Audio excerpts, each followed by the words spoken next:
Let your assets pay for your liabilities with the infinite banking concept. Hello and welcome to the Durham Talents channel. My name is Jesse Durham. We're back for another quick take. Today's quick take is going to be how to let your assets pay for your liabilities with the infinite banking concept. So real quick, some definitions, or what we can more or less agree are some definitions. Many would say that an asset is something that increases your cash flow, puts money in your pocket, adds to your net worth. Okay. And many would say that a liability is something that costs you money, something that takes money out of your cash flows or from your pockets. And it might be a necessary liability. We drive cars places lots of the time, of course, but be that as it may, there are assets and there are liabilities. Now, lots of folks have made great points in pointing out the differences between those and perhaps getting us to question some things that we thought may have been assets, but perhaps they're actually liabilities. Be that as it may, what I want to do is point out the fact that there are assets in life. There are liabilities in life. What if we could use our assets to pay for our liabilities, such as they are? Now, I've done a full episode. Please look that up. I'll put in some information here about which episode it is, but I've done a full general episode on the characteristics of the ideal asset. How would you describe the ideal asset? Ideal asset will have a high rate of return. It will be private, consistent. It will be conservative and safe, liquid, guaranteed.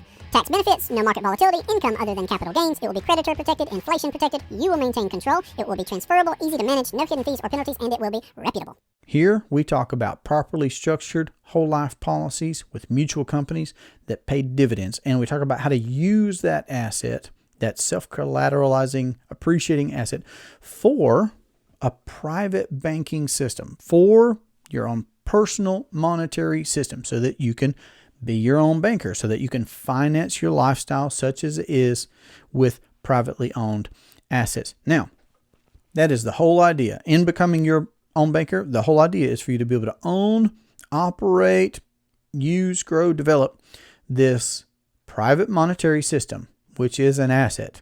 And with that being said, when we realize that a properly structured policy with a mutual company that pays dividends has these characteristics, well, we can leverage that because we own it. We can leverage that asset via policy loans from these mutual companies that we're part owners of at this time for the things that we're doing in life, whatever that happens to be. The vacations, the business equipment, the further education. Again, we're particularly trying to talk about the liabilities that there are in life. Vacations are liabilities. They're not necessarily assets. In some regards, of course, we could have a good discussion about how they are an asset to us. And I would say I love a vacation, but it's just an example of a liability on a spreadsheet. And yet we have taken vacations. We're going to take vacations. They're great. But what if we could get our assets to pay for those liabilities? And what if we could get the money back? I mean, see, wouldn't that just translate to better vacations, more vacations, longer vacations?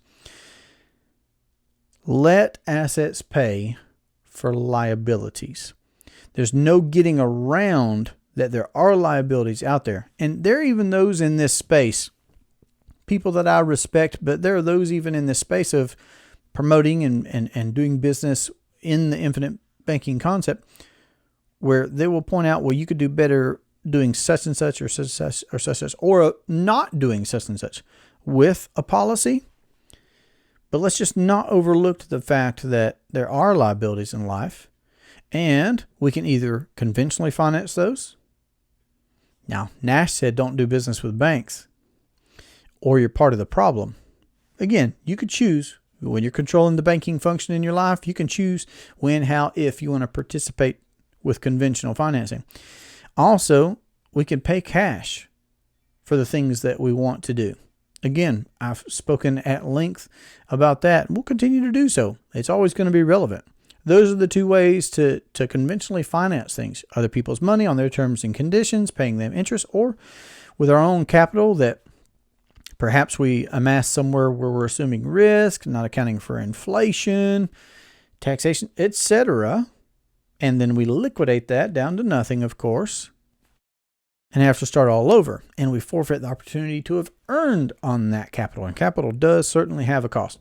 Or we amass our capital into these properly structured whole life policies with mutual companies that pay dividends that are assets that we can own and control and use for the rest of our whole life. See my emphasis there on whole life? We can use these over our whole life to finance the things that we were going to do anyway. And that is the epitome of letting our assets pay for our liabilities. Now, if you'd like to have a conversation about how to implement the infinite banking concept into your household or your business or your investing, then don't hesitate to make that contact.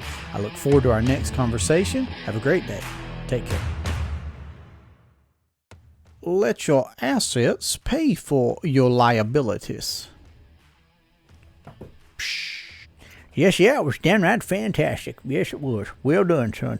Good stuff. Oh, yeah. Mm-hmm. You get a line, I get a pole, darling. You get a line, I get a pole, friend.